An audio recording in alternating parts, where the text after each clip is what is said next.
So ons gaan goeiemôre julle en regtig welkom. Is lekker dat julle saam by mekaar kom om na sy woord toe te draai. En ons gaan in 1 Konings 20 lees. Ek weet op julle blaadjies het ek 'n ander titel. Dis wat gebeur as ek my blaadjies vroeg maak. Op my blaadjies het ek 'n titel gesit, verlos ons van die bose. Noem dit maar 'n subtitel. My eintlike titel in my hart is Heuwels en Vlaktes. Nou 1 Konings 20, ons gaan na daai hoofstuk kyk. Al wat ek jou wil vra is, as jy dit oopmaak voor jou, moenie vooruit lees nie. Gaan lees dit by die huis weer 20 keer oor. Maar vir nou, lees dit net saam met my vers vir vers, want ek wil hê soos wat jy daardeur lees, wil ek hê jy moet raak sien wat ek raak sien, en ek wil hê ons moet saam daardeur gaan. Maar ons gaan na 1 Konings 20 kyk. Nou laasweek het ek gepraat oor die Onse Vader gebed, en hoe belangrik gebed is, hoe belangrik dit is om te verstaan wat gebed is, en om dit reg te doen, en dit nie na te laat nie. En terwyl ek vir dit voorberei, die Here hierdie storie in my hart kom ingooi, en dit was so kort, en van hierdie kort YouTube video's, en iemand het net iets gesê oor ek dink vers 28 in hierdie hoofstuk. En toe hy daai versie lees, toe tref dit my so diep, toe gaan lees ek die hele hoofstuk, en ek het dit geniet. Ek het regtig hierdie hoofstuk eintlik bietjie verder gaan lees, ek het 10 hoofstukke terug, en tot aan die einde van Konings gaan lees, maar hierdie hoofstuk is waar die Here my wou hou, en so ek wil dit met julle deel. Okay, 1 Konings 20. Nou, net bietjie agtergrond, vir van julle wat bietjie Bybels, 1 Konings 19 is waar die profeet Elia, sy naam beteken God is die Here. Ja, God is Yahweh, God is die Here, God is die Skepper, God is die Almagtige. Dis wat Elia beteken. En hoofstuk 19, hy's moeg, hy's mat, die vuur het van Mount Carmel afgekom, en al die vieslike mense verbrand, wat die koning van Israel, jy weet die Baal-profete, maar toe vang hy 'n depressie, en hy's bietjie hartseer, en hy sê, ek is moeg, ek wil nie meer nie. Toe sê God, man, gaan salf vir jong mannetjie. En hy kom by 'n jong mannetjie aan, sy naam is Elisa. En Elisa beteken God red. Beautiful, né? Die Here God is 'n redder. Salvation, in geval, Yeshua. In geval, so God is die Here en die God sal red, en hy gaan salf vir Elisa. En Elisa volg vir Elia vir die volgende 6 jaar. Eers 6 jaar later in 2 Konings lees jy vir die eerste keer van Elisa. Nou kom ek jou by die agtergrond, want ek wil net hê jy moet weet waar in die storie is dit. Elia en Elisa is hier betrokke, maar in hoofstuk 20 lees ons van 'n profeet wat nie 'n naam het nie. En ek wil dit tot julle aandag bring, maar dit is interessant. Ons het nou net gelees van 2 profete, hulle name is bekend vir meeste Christene. Maar in hoofstuk 20 gaan jy weer 'n profeet ontmoet, maar sy naam word nie genoem nie. En hoekom is dit vir my interessant om mee te begin? Want Elia, hoofstuk 19, se klag was, ek's alleen, daar's niemand nie, jy weet, en hy voel alleen. En tog in hoofstuk 20 hoor jy van ander profete. Profete wat nie eens name het nie. En hulle is besig om God se werk te doen. Hulle is besig om namens God te praat. En ek dink dit is 'n baie belangrike les om mee te begin. Dus jy moenie alleen raak nie, moenie alleen voel nie. Alles gaan te moeilik raak vir jou. Daar is meer mense soos jy wat die Here liefhet. En moenie vergeet wat God besig is om te doen nie. Ek wou dit net noem vir iemand. Moenie alleen voel nie. Elia het alleen gevoel en Elisa was gesalf, maar in hoofstuk 20 is daar ander profete wat die Here se werk doen. So kom ons spring daarin. Agtergrond van julle hou vir 'n bietjie van geskiedenis soos ek. So julle wat nie daarvan hou nie, dis belangrik.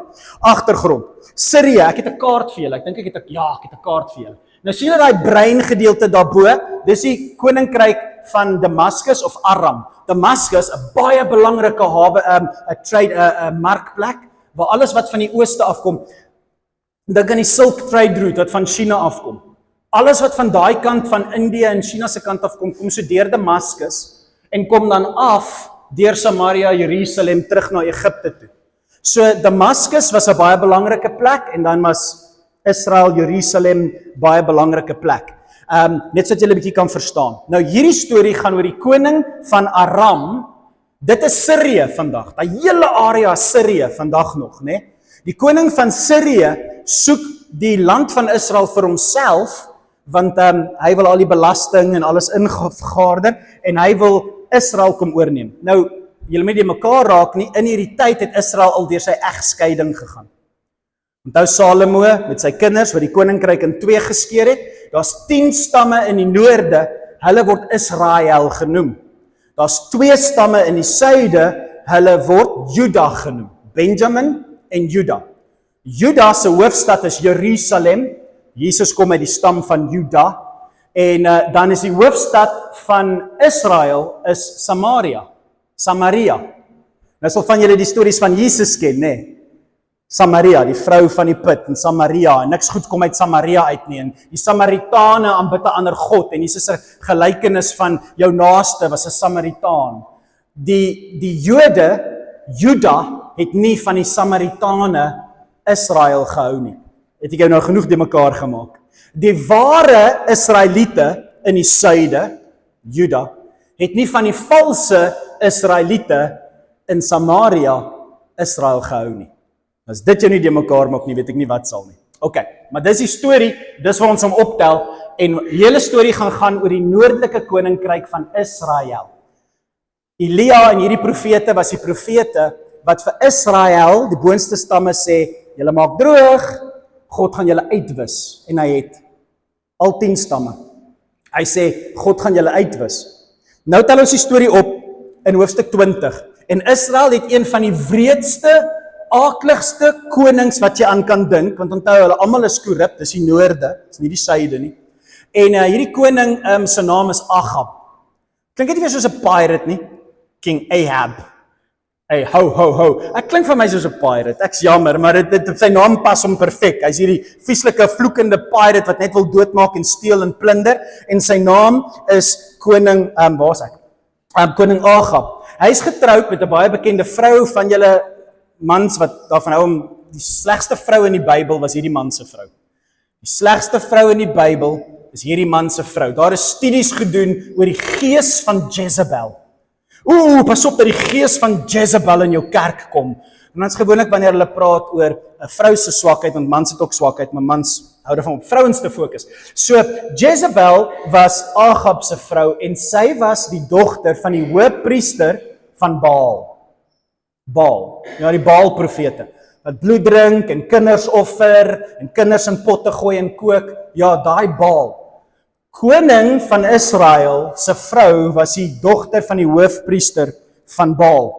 En ons tel die storie op, hulle het niks geleer uit die storie van Elia nie, en hulle is nog steeds net so sleg soos hulle altyd was. Ek wil hê jy moet onthou, hierdie is nie 'n goeie koning nie, hierdie is 'n horribale koning, dis koning Agab. Ek tel die storie op en ons lees hom saam. Ok. Koning Ben-Hadad, dis nou die koning van Sirië, van Aram, dis Sirië, het sy leer opgeroep. Hy is ondersteun deur 32 konings met hulle perde en strydwaans. Hoekom? Want hy die hele gebied besit, en elke koning wat hy oorneem, word dan sy slaaf, né? Sy vassal is die Engelse woord, ek weet nie die Afrikaanse woord nie. So as die hoofkoning wil gaan oorlog maak, moet al die kleiner konings wat binne in jou land is, wat jy oorgeneem het, vir jou veg. En dis hoekom hy 32 verskillende gebiede het, wat saam met hom teen Israel opkom. Jy kan dink hoeveel mense is dit, 32 gebiede, saam met koning Ben-Hadad, is duisende mense. Okay, en hulle het perde, en hulle het strydwaans. Israel het nie daai goed gehad nie. Net die koning en miskien 1 of 2 amptenare, maar die meeste mense het op hulle voete beklei. Hulle het Samaria, die hoofstad van Israel, beleer en dit aangeval. Hoor hierso. Ben-Hadad het boodskappers na die stad ingestuur, na koning Agab van Israel, en vir hom laat weet.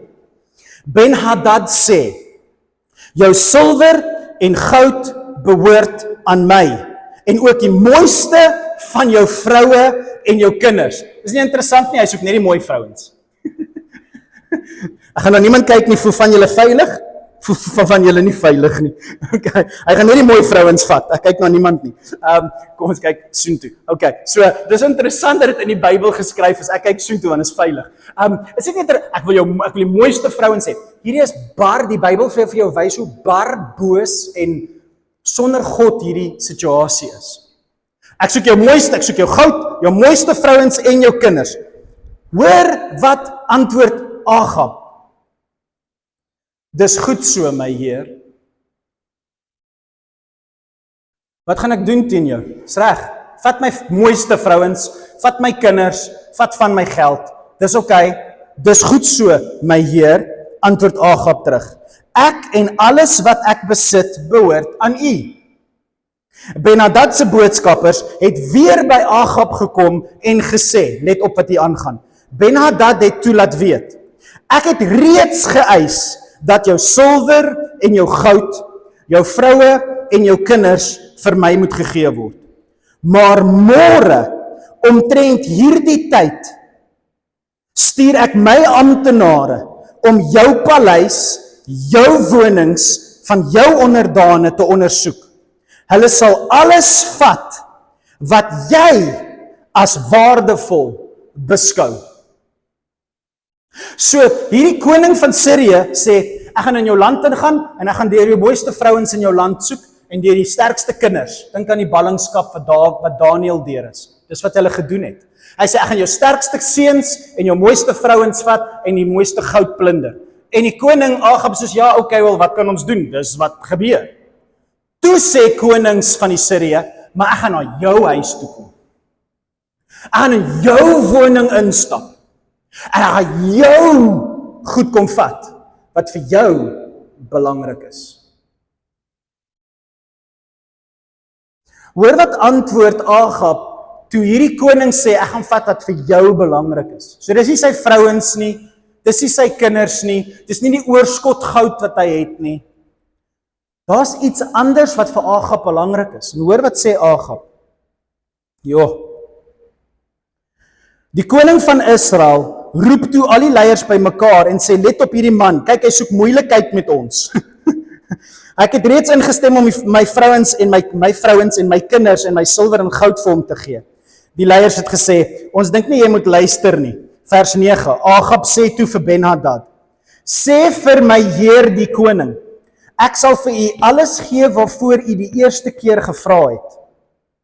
Maar aan hierdie laaste eis kan ek egter nie toegee nie.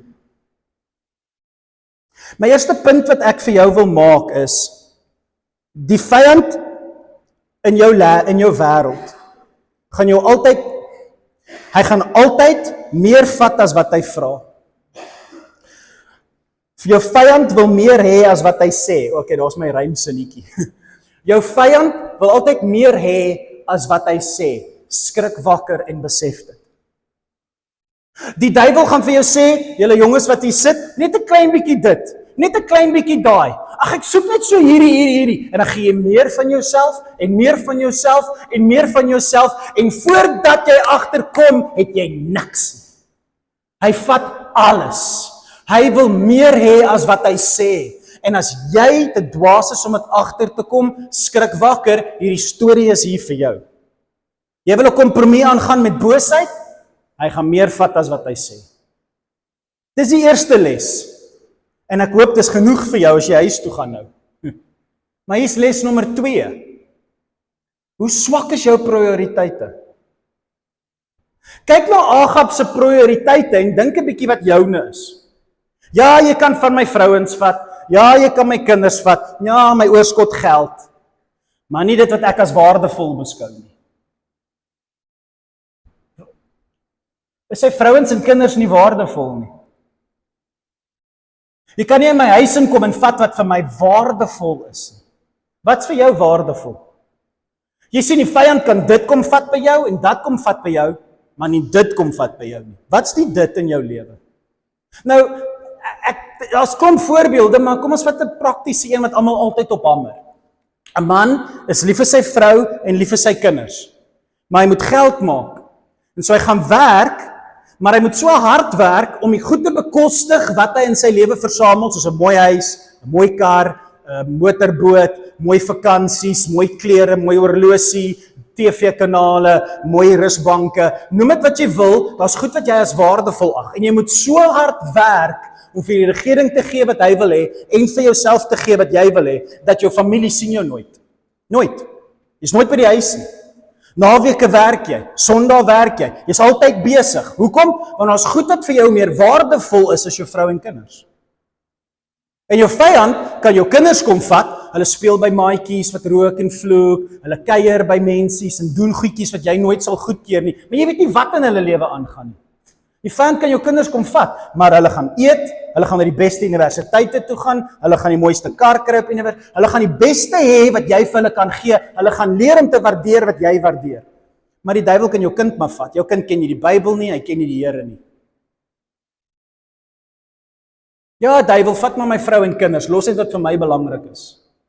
En ek vra myself toe ek hierdie lees en dit slaan my so in my gesig, wat is Agab se prioriteite?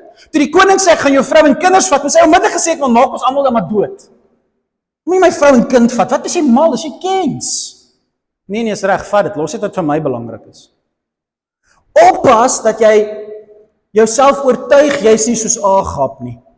Want kom ek sê jou sommer nou reguit, daar's net 2 mense in hierdie storie.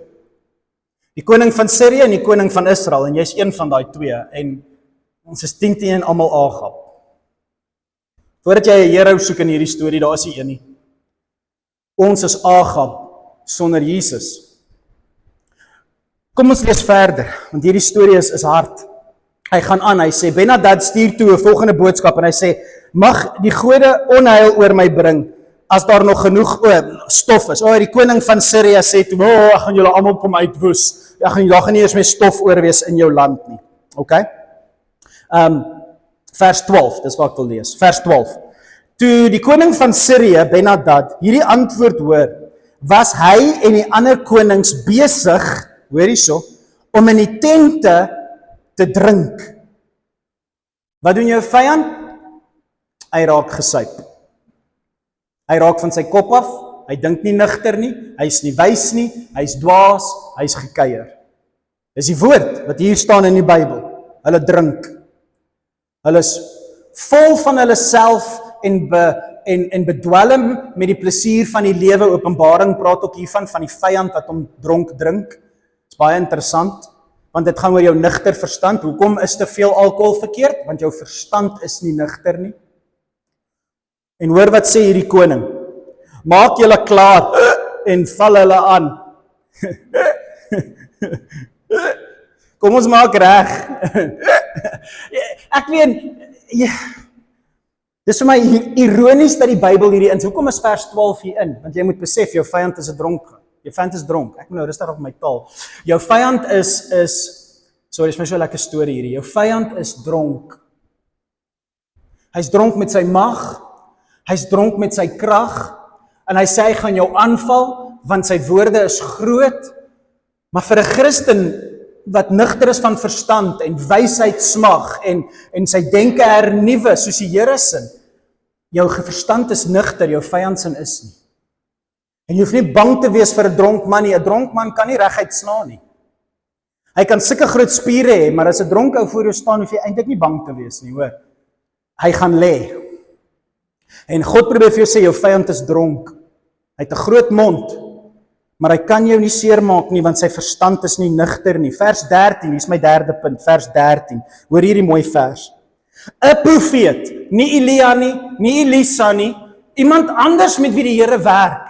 Want die Here doen die Here is besig om te werk. 'n Profeet het na koning Agab, die koning van Israel, toe gekom en vir hom gesê, hierdie is 'n slegte koning. Hy's 'n Baal-aanbidder, julle. Hy verdien nie God se liefde en genade nie. Onthou dit, hy's nie 'n goeie koning nie. Hy aanbid nie God nie. Hy wil Elia doodmaak. Verstaan julle dit? Hy jag Elia om Elia dood te maak. Sy vrou haat Elia met 'n passie. En tog, hoor wat sê God. 'n Profeet daag toe op by koning Agab en kom sê toe vir hierdie wrede koning van Israel, dit is die boodskap van die Here, die God Almagtige Jahwe, hoofletters Here. Sien jy hierdie groot menigte vyand? Ek sal hulle vandag in jou mag oorgee. Hoekom? Want dan sal jy besef dat ek die Here is. Hoekom gaan God jou vyand verwoes? Jy verdien dit, jy's 'n nice mens? Nee. Ek wil hê jy moet sien wie ek is. Wat is my motief? My motief is, jy moet my sien. Baie Christene dink God is goed vir jou, gee jou geld, gee jou geskenk, gee jou gesondheid, gee jou goeders, want jy's so 'n goeie mens, jy's so 'n goeie Christen. En dan word party mense geslaan met minder geld en minder gesondheid, en dan dink ons, hulle het seker iets verkeerd gedoen. Luister, weet jy wat God se motief, wanneer hy teen jou vyand opstaan? Hy wil net hê jy moet hom sien. Want jy's nie werd al hierdie dinge wat jy dink jy verdien nie. Eintlik is jy 'n gebroke mens, en wat jy offer vir hom is drek, sê Paulus. Maar so hoekom doen die Here dit vir jou? Hoekom verslaan hy jou vyand voor jou? Hoekom getuig ons in die kerk en soos, "Jog, die Here het hierdie wonderwerk en hierdie ding vir my gedoen"? Want hy wil net hê jy moet hom sien. Hy wil net hê jy moet hom eer. Hy wil jou aandag hê. En hy's lief vir Agab, want hy wil nie hê 10 stamme moet verlore gaan nie. God wil hê dat niemand verlore moet gaan nie, maar dat almal die ewige lewe moet hê. Selfs die Baal-aanbidders soek God in die hemel as hulle net hulle harte sal skeer en voor hom huil. Gaan lees die volgende hoofstukke, gaan sien hoe huil Agab en hoe genadig God is. Maar hier gaan God weer genadig wees aan Agab, soos met Judas, oor en oor en oor, totdat hy naderhand net vir Agab sê, hy's klaar met hom. Maar nog nie hier nie. Agab, ek gaan jou wrede mens genadig wees. My motief is, ek wil hê, jy moet my sien. Och, dis mooi. Kom ons lees verder. Agab vra toe, Here, hoe sal dit gebeur? Die profeet sê, jy moet hierdie doen, jy moet jong soldate vat uit die distrik. Wie moet eerste aanval? Jy moet eerste aanval, sê die profeet. Agab sê toe vir die jong soldate van die distrik, ek stel julle op, daar is julle. 232 jong manne staan voor in die linies, nie ou vegters nie, jong manne. Hy het toe die res van sy leer, was net 7000 mense, agter hierdie jong manne ingestel. So wat gaat hy aan? 'n wrede man luister 'n bietjie vir die Bybel. Elkeen van julle wat hier sit, en die mense wat julle liefhet in julle lewens, wat dalk nie kerk toe gaan, of sê hulle is Christene nie, hulle is in staat om nou en dan vir die Bybel te luister. Hulle is in staat om nou en dan iets goeds te doen en te hoor wat God vir hulle sê. En hier luister God vir Agab. Hy's nie dronk met sy krag nie. Hy's nie soos, ag profeet, ek gaan jou net doodmaak. Wie's jy? Jy's die profeet van God. Ek kan bid in elk geval nie meer daai God nie. Hy's so bang, hy luister. En hy doen wat God sê. Die kontras hier is dronk denke en nugter denke. Sien julle dit? Wanneer jy dronk is met jou eie krag en mag en jy dink nie meer soos God wil hê jy moet dink nie. Maar hier Agab dink nugter. Hy besef, hy kan nie wen nie. Hy het God nodig. En sy nugter denke gehoorsaam hy vir God. Ok, volgende punt, vers 16. Hoor hoe mooi is hierdie. Ok. Teen ongeveer die middag, terwyl Ben-Hadad en die konings van die 32 bondgenote, daar sit, bondgenote nog besig was, om in hulle tente te drink, okay. Hierdie ouens drink net, hulle gee nie om nie, hulle is net besig om te drink. Het die jong soldate van die distrik aan die voorpunt van die stad opgeruk. Soos hulle naderkom, is Ben-Hadad ingelig. Daar kom troepe uit Samaria. Hoor wat sê hierdie dronk koning, vol van sy mag en krag. Of hulle nou kom vir vrede, en of hulle kom vir oorlog. Vang hulle net lewendig.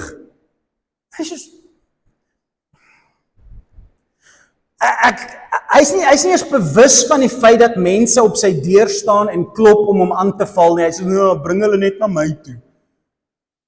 Jy is partykeer te bang vir jou vyand. Jou vyand het niks wysheid nie. Jou vyand is 'n dwaas. Jou vyand is in dronkheid belê. Jou vyand is in dronkheid besimpel. Hy is 'n dwaas. Hy kan nie nugter dink nie. Hy kan nie duidelik sien nie, want hy is besoedel met sy eie drange. Jy moet net nie soos hy wees nie. En so dis vir my 'n belangrike punt, punt 4, is die vyand drink homself dronk. My vraag aan jou is, het jy 'n opdrag? Is jy nugter? Doen jy wat die Here sê? is jou verstand verhelder. Kyk jy nigter na Suid-Afrika en nigter na jou omstandighede. En dit kan al twee kante toe gaan. Ek het al Christene gehoor sê, nee, ek het nie kanker nie. Ek is kankervry. Ek gaan nie hierdie doen nie. Ek is vry, ek is klaar. En ek is soos, jy's nie nigter nie. Jy jok. My Jesus is die Vader van die waarheid. Hy is die waarheid. Praat die waarheid. Dink nigter. Jou liggaam is besig om te verbrokkel. Praat met jou God daaroor. My huwelik is besig om onder te gaan. Praat met die Here daaroor. Here, ek weet nie wat my volgende bord kos, ek weet nie hoe my kinders, praat met die Here daaroor. Wees nigter. Moenie jouself geestelik dronk drink met geestelike dwaasheid nie en moet jouself nie in hierdie wêreld indompel en dink jy gaan die antwoorde in die wêreld kry nie. Wees net nigter. En hoor as hy vir jou 'n opdrag gee en doen dit nigter. Dis die punt en is 'n dieper punt as wat ek dink meeste van ons verstaan. Want toe kom oorwinning. Jy toe verslaan hierdie klomp jong mannetjies, hierdie klomp mensies. En jaag hulle weg, dat hierdie duisende manne hardloop vir hulle lewe, want hulle is dronk, hulle weet nie wat aangaan nie, hulle is bang vir 'n klein groepie mense. En daarom sê Dawid, met my God storm ek 1000 mense.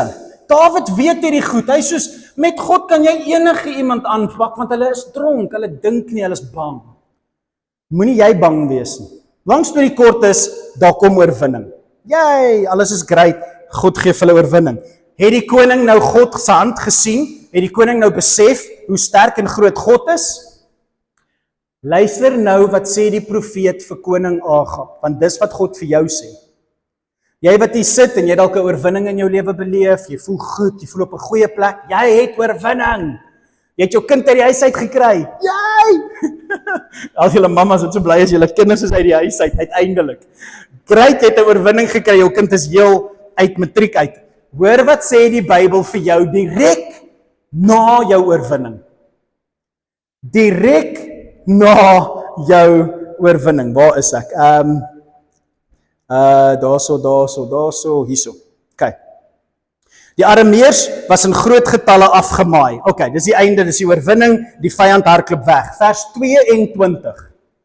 Daarna het hierdie ongenoemde profeet weer gekom en vir koning Agab gesê, wel dan, gaan rus, gaan drink 'n bietjie wyn, word dronk, alles is fyn, jou vyand is verslaan. Woehoe! Yes, oorwinning. Ren nou maar terug, ontspan nou maar, hou kerk toe gaan, hou Bybel lees, God het jou oorwinning gegee, en nou kan jy net relax. Hoor wat sê die profeet vir die koning onmiddellik toe die vyand weghardloop. Tref voorbereidings en beplan vir nog 'n aanval. Dis goeie nuus. Dis hoe jy kerke volmaak. Tref voorbereidings en beplan, hier kom nog 'n aanval. Want oor omtrent 'n jaar sal die koning van Aram maar net weer kom. Hy gaan net weer kom. It's gonna happen again. Is jy as Christen bewus van hoe die skrif vir jou sê, ek is baie bly vir jou, ek is bly dinge gaan nou goed.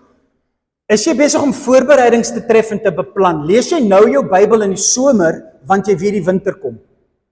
Is jy vrygewig in jou jare van oorvloed, want jy weet die jare van swaar kry kom? Is jy besig om ander te seën, sodat wanneer jy 'n seën nodig het, die Here ander mense kan stuur om jou te seën? Is jy besig om voorbereidings te tref en te beplan vir nog 'n aanval? Nee, die duiwel is verslaan. Daar's niks nie. Daar's niks kan met my verkeerd gaan nie. God is vir my. Hy is vir jou. Daarom gaan hy jou help om voor te berei en te beplan, want die slang is in die boom. En as jy dink jy het hom uitgehaal en vir Chinese gevoer om op te eet, daar's nog 'n slang in die boom oor 'n rukkie. Ja, God gaan nog 'n slang in die boom sit. Dis wat God doen. Dis wat God doen. So, wees reg vir nog 'n aanval. Maak jou huwelike sterk as die kinders uit die huis uit is. Almal ken hierdie emptiness syndroom ding, né? Maak jou huis sterk. Fokus 'n bietjie op Rose. Eers as die kinders uit die huis uit is. Rose as die kinders uit die huis uit is. So, fokus 'n bietjie op dinge wat weer alles gaan regmaak. Hier is so 'n belangrike punt hierdie hele, ek dink Christene vergeet daarvan, God sê, hulle gaan weer aanval. Kom ons lees die volgende vers, dit is so 'n mooi vers. Vers 23. Daarna het Ben-Hadad, die koning van Sirië, se raadgewers vir hom gesê, hulle is nou verslaan terug na Aram toe, Damaskus toe. Die gode van die Israeliete is net berggode. Dis hoekom hulle gewen het. Maar as ons die oorlog op die vlaktes gaan voer, sal ons hulle daar verslaan. Nou kom ek interpreteer dit vir jou in Afrikaans. Jy dink jy het oorwinning gekry teenoor die vyand in hierdie gebied in jou lewe? Raai, waar is die vyand besig om nou te kyk? 'n ander gebied. Jy dink jy het jou alkoholisme onder beheer gekry? Wel, nou gaan hy jou kort van draad maak en laat vloek en skel en hy gaan jou hier meer As jy dink jy het op een gebied gewen en jy raak gemaklik, die vyand is besig terwyl hy verloor het hier. Kom ons sê jou finansies, jy is vrygewig, jy begin jou geld gee en jy help mense en jy doen goeie goed vir mense. Wonderlik, jy's nie meer 'n slaaf van jou geld nie. Maar is jy besig om Bybel te lees en voor te berei vir die volgende gebied? Want as jou God jou die oorwinning gegee het op die bergtoppe, die vyand gaan jou nou laag slaan. Hy gaan jou daar slaan waar jy dit nie verwag nie. Hy gaan jou laag slaan. Ek hou van hierdie simboliek. As hy wen op die hoogtes, gaan hy jou slaan op die laagstes. Don't go so low. Don't go so low. Die vyand gaan jou nou laag. Hy gaan jou omkant vang. Hy gaan jou slaan waar jy dit nie verwag nie. Hy gaan jou vat. Hy gaan jou... Jy het sopas een of ander oorwinning in jou geestelike lewe gekry. Dan gaan die pastoor jou nie in die dorp groet nie. Jy gaan kwaad wees vir die pastoor want hy is nie lief vir jou nie en ewe skielik wil jy nie kerk toe gaan nie want niemand hou van jou nie en die tannie in die kerk sê iets leliks oor jou vrou en ewe skielik is kerk uit jou lewe uit. En die duiwel het jou laag geslaan. Jy het gedink jy het hierdie oorwinning behaal met God, toe haal die duiwel jou geestelike familie uit jou lewe uit of jou pastoortjie of wat ook al. Luister baie mooi. Hy gaan laag gaan as jy hoog is. Al is jy daar geestelike Christen reg vir die hemel, hy gaan jou laag slaan. En om dit erger te maak, van geval jy nie klassieke kultuur verstaan nie, Israel het gehou van veg op berge, want hulle was voetsoldate.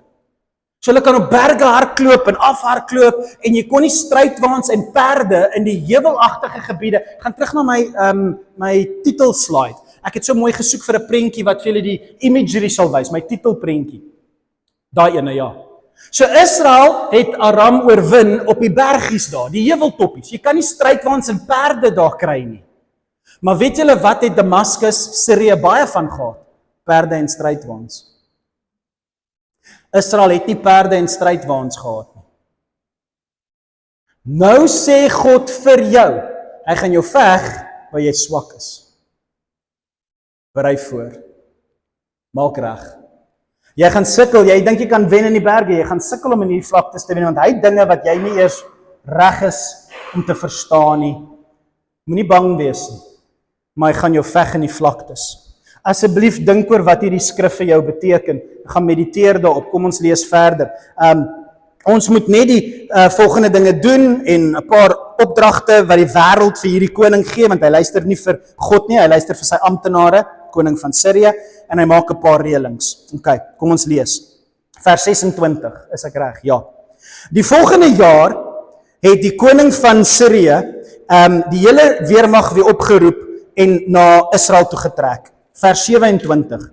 Israel het hulle leer opgeroep en goed voorberei teen die vyand. Die Israeliete het teenoor die Arameerse kamp opgeslaan.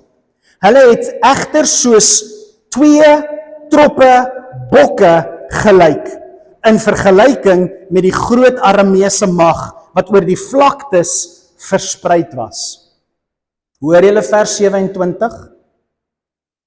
Jy het voorberei, jy het Bybel gelees, jy het gebid, jy het Sondag kerk toe gekom, jy het gedoen wat jy gedink het jy moet doen, hier kom jou vyand en jy voel hy klop aan jou deur, en jy staan voor hom goed voorbereid met jou Bybelstudie en gebed, en jy kyk, en jy's niks.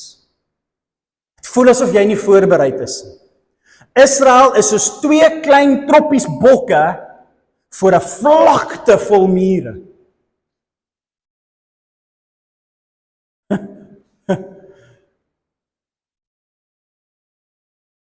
Ons hou nie van hierdie stories nie. Ons hou van die stories van Sadrag, Mesach en Abednego en Daniel in die leeukuil en ek is nie bang nie, ek is 'n leeu, ek gaan hom vat.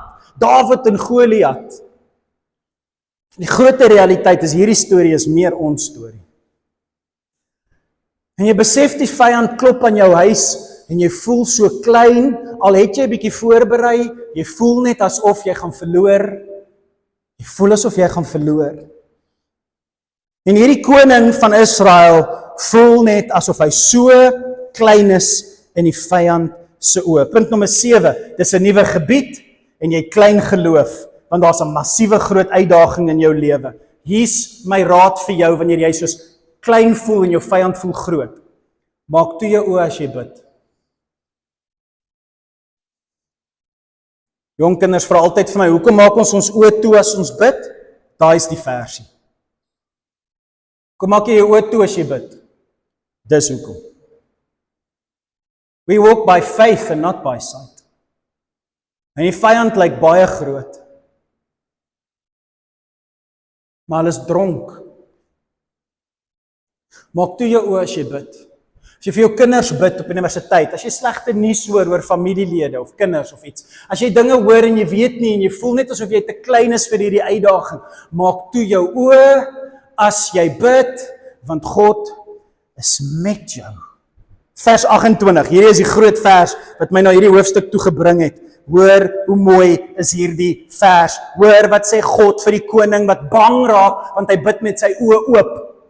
Hoor wat sê God vir die koning. Die man van God het weer na die koning van Israel toe gedraai en gesê, toe hy sien hoe bang raak hierdie wrede, vieslike, sondige koning. Hy sê toe vir hierdie koning, dit is wat die Here sê. Hierdie Arameërs, hierdie Siriërs, het gesê, die Here is 'n berggod en nie 'n God van die vlaktes nie. Daarom gee ek hierdie groot leer oor in julle mag. Dan sal julle erken dat ek die Here is. Weet julle wat sy motief vir hoekom God hier op die vlaktes jou vyand gaan uitwoes? Want jou vyand spot God. Niks met jou te doen nie. Dis nie omdat jy so mooi Bybel lees, so mooi voorberei, so vrygewig was met jou geld nie. God gaan nie jou volgende aanval vir jou wegbat, vir jou help, want jy's so amazing nie. Hy sê jou vyand spot met my, ek gaan hulle wys. En jy sal sien, ek staan op vir my eie naam. Ek staan op vir my eie naam. En die motief die tweede keer is nie dat hy genade aan die koning wil bewys nie. Sy motief die tweede keer is, hierdie vyand spot met my en ek gaan dit nie so los. Gaan lees Habakuk, gaan lees al die profete. Ek gaan nie die vyand ongedaan los nie. Moenie dink ek laat sonde ongedaan verbygaan nie. En so die motief vir God is dat die vyand spot hom. Dawid het gereeld daarop staat gemaak. Here, hierdie mense wat my omsingel, spot met my en spot met die heilige naam. Vat hulle. Wis hulle uit. Here, hierdie wêreld maak onskuldige mense seer. Here, staan op. En trek jou hand om ons. Hulle glo nie in u naam nie. Hulle verheerlik nie u grootheid nie. Kom wys u mag aan die vyand. En hy sal. Hy het die dood oorwin. En so toe kry Israel nog 'n oorwinning. Gaan lees dit. Dis 'n lekker storie om te lees. En 'n groot oorwinning word behaal. Jo, duisende en duisende en duisende gaan dood op die vlaktes. Gaan lees dit, dis pragtig, dis so mooi, maar ek wil by my punte uitkom. En so die oorwinning kom, alles is fantasties. Nou sê die slegte koning veronderstel om God te sien, hè. Hierdie slegte koning het nou 2 massiewe geleenthede gehad om God raak te sien. Stem julle saam met my? 2 geleenthede. Ons soek wonderwerke. Here, genees my liggaam. Here, geef my meer geld. Doen 'n wonderwerk en ek sal U raak sien. Jy's Agab, my vriend. Jy's Agab. Agab kry 2 van die wonderlikste wonderwerke wat die wreedste koning in die Bybel kon beleef. Oorwinning na oorwinning wat hy nie verdien nie. Hy was reg om sy hele land weg te gee vir die koning van Sirië. En God behou sy land. En ten spyte van die feit dat God wonderwerke doen, wil Agab nie na Jesus toe draai nie. Agab wil nie Jesus raak sien nie. Agab wil nie raak sien wie Jesus is nie. En ek lees vir julle vers 31. Dis die einde. Ek maak hier, hoor hoe mooi is hierdie. Okay. Die koning van Sirië hardloop toe weg vir Israel. En sy amptenare sê toe, waar is ek? Wag hierso. Sy amptenare sê toe vir hom, ek wil dit vir julle lees. Vers 31. Ben-Hadad se offisiere sê toe vir hom: Ons het gehoor, die konings van Israel, dis Christene, dis ons, die konings van Israel is baie genadig. Kom ons trek roukleertjies aan en maak touwtjies om ons koppe vas, dan gee ons oor aan die koning van Israel, dan sal hulle ons lewens spaar.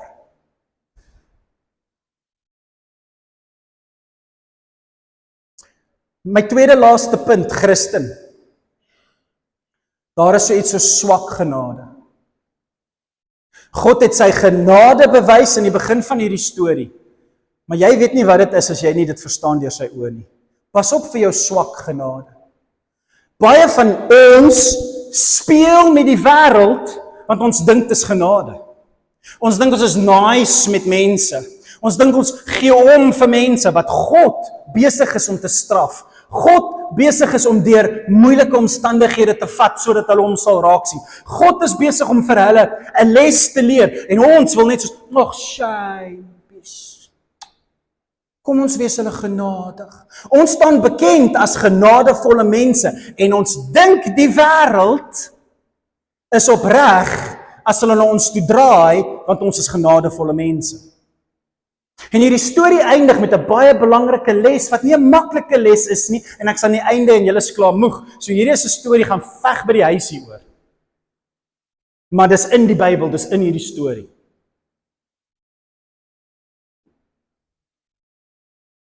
En dit maak my so hartseer wanneer ons as Christene seer kry want ons raak vriende met die wêreld want ons wys genade aan mense wat nie die genade smag nie. Hulle speel met die kerk, en dis sy vrou, hulle gaan baie seer kry. Pas op wat jy doen met genade, want genade is nie verniet nie. Dit kom met 'n baie duur prys. En as mense nie waardering het vir genade nie, gaan hulle baie groot skrik eendag. En so pas op, en so hulle trek hulle roukleertjies aan, en hier kom hulle na die koning van Israel toe.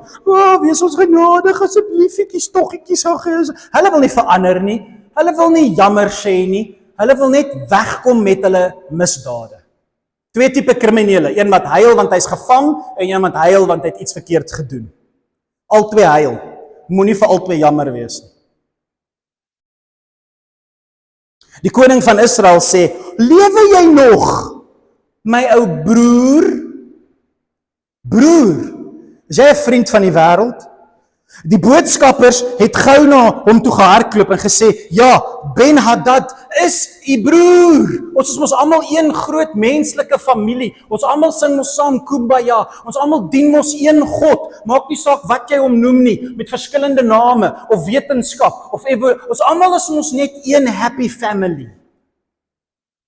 God gaan ons nie skeiding bring nie. God gaan ons nie die kaf en die koring skei nie. O nee, dis 'n wrede ding. Ons is almal net daar vir mekaar. En gaan haal hom, sê die koning van Israel. En toe Ben-Hadad daar aankom, gooi Agab sy arms om hom en nooi hom op die strydwa saam met hom. Kom saam. Kom wees een van ons. Ben-Hadad sê vir hom, ek sal al die dorpe wat my pa van jou af weggevat het vir jou teruggee. Jy kan nog 'n handelsdorp in my hoofstad Damaskus kom bou, soos my pa in jou stad Samaria gebou het. Agab sê toe, as jy 'n ooreenkoms met my sluit, sal ek jou vrylaat, sê hy. Hulle het toe 'n ooreenkoms aangegaan en Ben-Hadad is terug huis toe. Wat het die duiwel vir Jesus geoffer? Ek gee vir jou hierdie stad, ek gee vir jou hierdie, kom ons wees net vriende, Jesus, ek en jy, kom ek en Lucifer, Jesus en Lucifer, beste broers. Wyk Satan. Jy's bedwelm met jou eie mag en krag.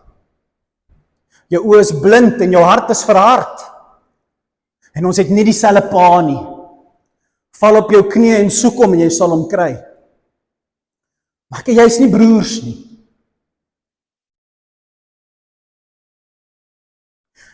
Ek wil julle moet so oppas. Vir wanneer ons as Christene dink die wêreld is jou vriend, want jy gaan daai hoofstuk weer van voor af moet lees. Dat hy jou weer aanval, en hy gaan weer jou vrouens en jou kinders kom vat. Dis wie hy is. Hy wil jou verslind. Jy moet van hom al wegvlug.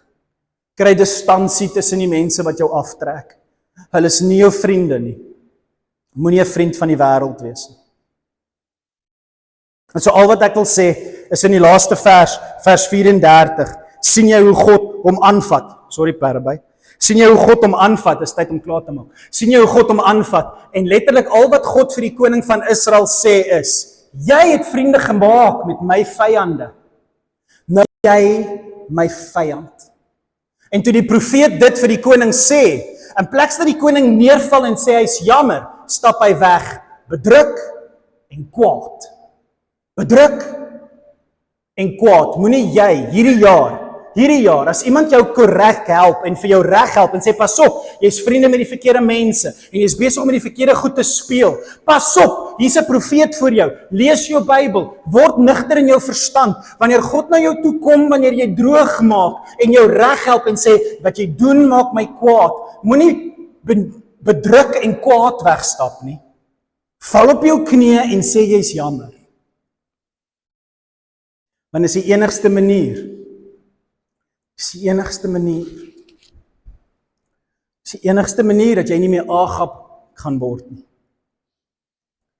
Dis die enigste manier vir 'n Christen om te leef. Ek wil hê julle moet hierdie storie gaan lees by die huis met hierdie 10 punte. En ek wil hê julle moet dit deursoek en vir God vra, Here, berei my voor vir hierdie jaar. Berei my voor hierdie laaste preek van Januarie wat die voorbereidingsmaand is. Here, berei my voor vir hierdie jaar, vir wat kom. Ek sal nie bang wees nie. En ek sal nie 'n vriendskap aangaan, deels maak met die wêreld nie. U alleen is my rigter en my leidsman. En mag jy dit sê in die begin van 2026, sodat jy God, jou Vader, kan noem. Kom ons bid saam. Hemelse Vader, ons sê vir U dankie vir hierdie hoofstuk. Een hoofstuk, Here, so vol goud. Een hoofstuk so vol goud. Here, maak dat ons hierdie Agab storie hoor en besef hoekom ons Jesus so dringend nodig in ons eie lewens het. Ons kan nie sonder Jesus leef nie. Ons kan nie sonder Jesus leef nie, want ons is Agab. Ons wil die dinge beskerm wat vir ons waardevol is. Here, help ons om nigter in verstand te raak en te besef hoe nodig ons die leiding van God in ons lewens het. Leer ons wie's die mense, die vennootskappe wat ons smee met ons vyande. Dat ons distansie sal bring en dat U opregte mense na ons lewens toe sal bring wat stikkend is en seer is en soek na God. Want vir hulle het ons 'n oormaat genade. En Here, wat ons harte betref, mag Vader, wees ons genadig. Asseblief verslaan ons vyand. En in die woorde van die Onse Vader, lei ons nie in versoeking nie. Here, asseblief verlos ons van hierdie bose, sodat ons U magtige hand kan sien. Ons vra vir U, genees ons liggame. Ons vra vir U, vul ons skatkamers, Here, dat ons 'n oorvloed het. Ons vra vir U al hierdie dinge, Maar al wat ons nodig het is ons dagse brood. Al wat ons nodig het is om vandag wakker te word en te sê, Jesus is die Here. En dan het ons genoeg. Dankie daarvoor, Here. Dankie daarvoor. Ons is so lief vir U. Ons prys U groot naam. In Jesus naam. Amen. En amen. Baie, baie lief vir julle. Gaan geniet julle middag. Gaan eers huis toe, gaan geniet 'n pannekoek. Sê vir iemand hallo vir wie jy lief is en wie jy nie ken nie. En geniet julle week. En asseblief maak hierdie hoofstuk deel van julle Bybelstudie hierdie week. Totsiens.